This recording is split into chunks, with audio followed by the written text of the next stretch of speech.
Shri Gubhyo Namaha children. Today we are in Unit 2, Entrepreneurial Planning, and today we are going to see another form of organization. Already we have seen sole proprietorship, partnership, and Hindu undivided family. Today we are going to see another form of organization which is called as cooperative organization. See, a cooperative organization is totally different from all the three other organizations which we have already seen. Now, cooperative society is actually a voluntary association formed by the members, and the main aim of cooperative society is not for earning profit. All the three organizations which you had seen earlier, their main intention was to make profit. But here, cooperative society is not formed to make profit, but instead for mutual help and to promote economic interest for themselves. To improve their quality of living, they form cooperative society. So, for example, you have 25 families living near your colony or in your nagar. You can together form a cooperative society and you can start a cooperative supermarket. And in that supermarket, you can make yourself available with all the pulses, cereal, all the consumer products which you are using in your day-to-day life. So what is the advantage of cooperative society is, cooperative society, it is formed by members and these members together, they will decide and they will run the business, not for making profit. If at all they are making profit also, they will share it among the members or they will keep that money to improve the business. Okay. And what they will do is directly they will go and approach the producer wherever it is available. For example, rice, they will go and approach the person who is cultivating rice and get from him. So that when there is a direct purchase, you can avoid middlemen and you will get things at a cheaper rate. So all consumer goods they will approach like that and they will get it to the supermarket and it will be made available for all the members at a with a low margin of profit. They will sell the product to you. So ultimately what it will result in is you are not going to pay more for products that you are going to buy. So if you want to become a member of cooperative society, all you have to do is you have to buy shares from the cooperative society. You can buy any number of shares, but how many number of, it doesn't mean if you have 1 lakh shares in the cooperative society, you will be getting more vote. Even if you have 1 lakh shares, even if you have 1000 shares or 500 shares, you will be getting only one vote. So it is a democratic form of organization. Okay. So now let us go into the lesson. Now cooperative organization is a different form of enterprise.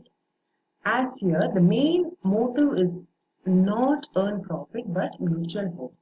It works on the principle of each for all and all for each. Now H.C. Carvet, he has defined cooperation is a form of organization wherein persons voluntarily associate together as human beings on the basis of equality of promotion of economic interest of themselves.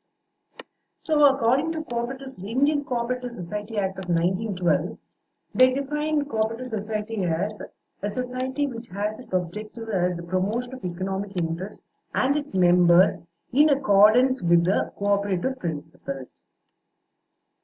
So, as I already told you, it is a voluntary association. Now let us go into the features of cooperative society. The cooperative society is a self-help as well as a mutual help system exhibiting the following characteristics. What are they? First of all, it's a voluntary association. Nobody is forced.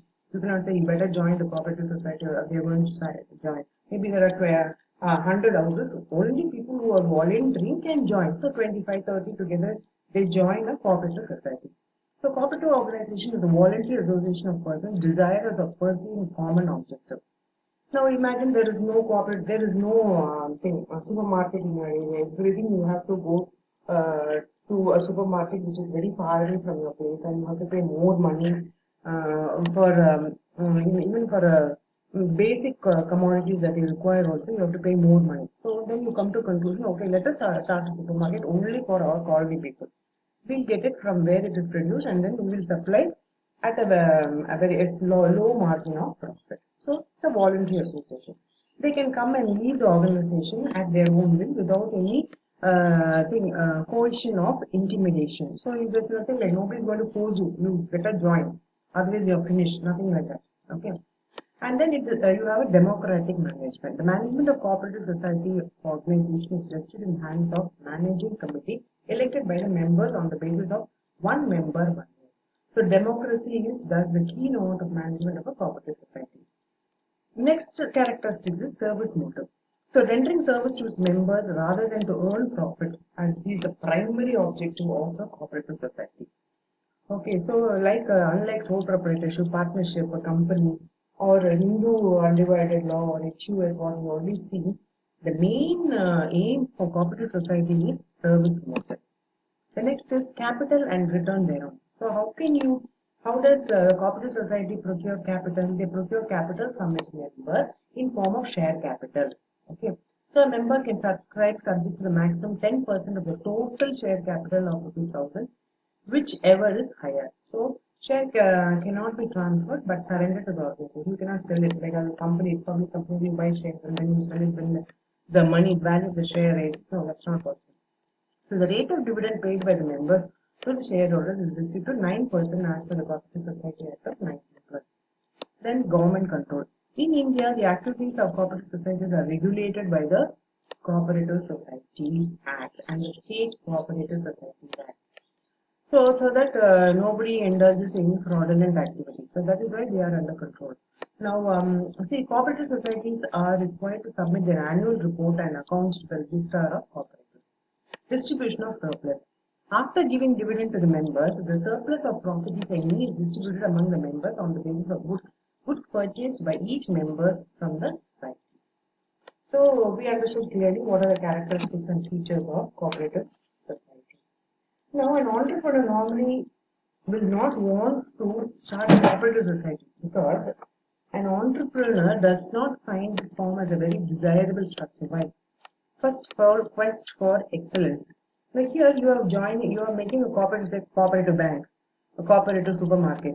Now, cooperative, you have a textile, where khadi craft, you have cooperatives, where you get, cotton, khadi, and other things at a very subsidized rate.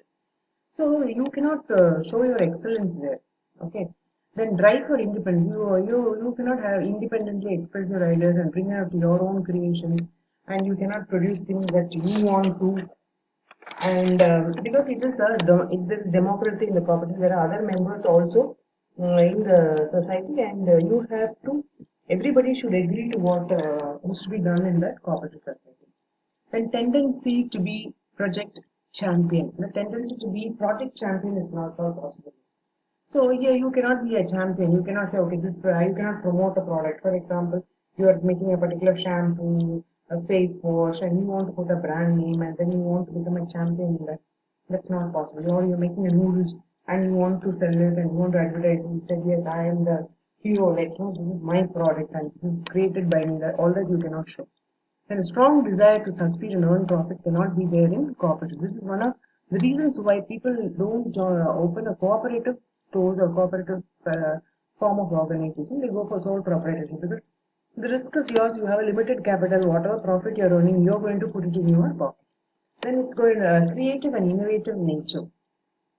And as I told you, you cannot bring in your creativity. So that's why they don't opt this type of an organization. Then the must be own boss. You want to be your own boss. So that attitude avoids you from starting this type of an organization. Love for being a leader in the field. So as I told you, members, the management committee is elected by the members in a cooperative society, and you cannot be as I am the leader. The zeal to capture a major market share. So there's nothing like no competition at all in a cooperative society. Even though the capital is collected in form of shares, there's nothing like buying and selling of shares. The prices will not increase. It's going to be stable. You cannot transfer the shares. So all these qualities prevents a person from starting a cooperative society. So they go for sole proprietorship or partnership or other forms of organization. There's some interesting thing. Facts that you can see in your reader. See, McDonald first he started. How did he start? He was selling a milkshake machine. And see, now McDonald is an MNC. It is there all over the world. And William C. Durand, the founder of General Motors, he began his career as a buggy salesman. Gillette, the razor company, he was a traveling salesman when he invented the safety razor. So these are all interesting facts. They all want to be a sole. They didn't start a corporate society. They started as sole proprietorship and slowly it became an MNC. So no firm is without merits and demerits. See, sole proprietorship, it has its own merits and demerits. Partnership, it has its own merits and demerits. Likewise, company also, they have their own merits and demerits. And Hindu undivided family also, it is only inherited. You not become a member just like the head of the family, the karta you become a karta like on hereditary basis or on birth. So entrepreneur needs to understand it better than no form is the best form. So thus selection of an appropriate form of business organization is very, very difficult. But with regard to special requirement of the enterprise, mostly the selection of form is to a great extent protected. So here, how are you going to select it? Okay, you're going to select an organization. How? On what basis? So all that depends upon the capital required for the enterprise. What capital you require? Capital required for the enterprise. How much capital? You are having only 10 lakh, but you want to open a company. Is it possible? It's not possible. And risk and liability involved. Now, are you capable enough to take a higher risk? Now, you have 10 partners and you can start a firm with around 10 crores, 20 crores because you have 10 members together, each of them are contributing 20 crores and there may not be a big risk involved in that. 2 crores, 1 crore, it's quite obvious to put in the business. So, managerial control desired. Okay, now it depends upon the type of managerial control.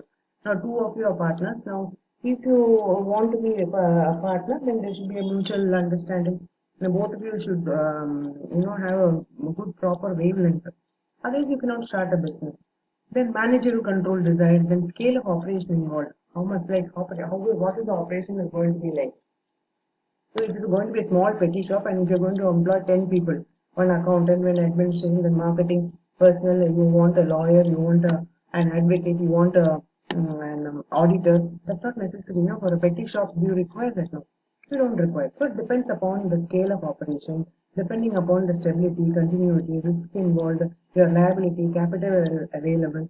Depending on all that, you will start an organization. Then government regulations involved. What are the government regulations involved? So, if you're going to start a sole proprietorship, you not register at all.